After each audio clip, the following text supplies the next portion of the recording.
আপনার কাছে টাকা আছে, আপনার আত্মীয় আছে, আপনার স্বজন আছে, আপনার পাড়া প্রতিবেশী আছে, আপনার ভাই বলেন বোন বলেন, সবাই আপনার পিছে ঘুরঘুর করবে। যখন আপনার কাছে এই টাকা থাকবে না, আপনার পিছনে কেউ ঘুরবে না। আজকে একটু অবাক হয়েছি, আমাকে 1000 টাকা দিছে। আমাকে তখন প্রথম টাকাটা হাতে দেয়, আমি মানে অবাক হয়ে একবার নিয়েছি, আবার বলেছি কয় টাকা। তো আমাকে রিপ্লে যে প্রশ্ন করছে, আপনি কি নতুন 1000 টাকার নোট আর দেখেন নাই?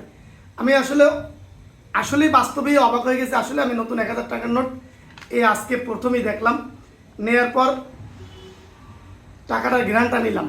আসলেই মানে টাকার ঘ্রাণ, আমি মনে করি পৃথিবীতে সবচেয়ে টাকার ঘ্রাণ হলো মূল্যবান ঘ্রাণ। এই টাকা যার কাছে আছে, এই যে টাকা যার কাছে আছে, তার কাছে কিছু থাক আর না থাক, তার পিছনে কিন্তু মানুষ আছে। আপনার কাছে টাকা আছে, আপনার আত্মীয় আছে, আপনার স্বজন আছে, আপনার পাড়া প্রতিবেশী আছে, আপনার ভাই বলেন বোন বলেন, সবাই আপনার পিছে ঘুরঘুর করবে। যখন আপনার কাছে এই টাকা থাকবে না, আপনার পিছনে কেউ ঘুরবে না। কেউ ফোন করে জিজ্ঞাসা করবে না তুমি কেমন আছো, একবারও জিজ্ঞেস করা প্রয়োজন মনে করবে না।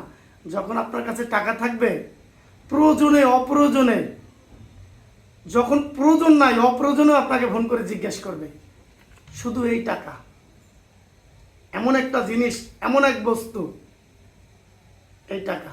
বাস্তবে মানে একটু হাসিও আসছিল, তখন সবাই আমার দিকে মানে তাকাইছিল যে আসলেই কি বর্ষার ভাই কি মিথ্যা কথা বলে না। আসলেই ভাই প্রথমে আজকে একদম সর্বপ্রথমে এই নতুন 1000 টাকার নোট হাতে পেলাম। আপনারা কে কে নতুন 1000 টাকার নোট হাতে পেয়েছেন একটু কমেন্ট করে জানাবেন।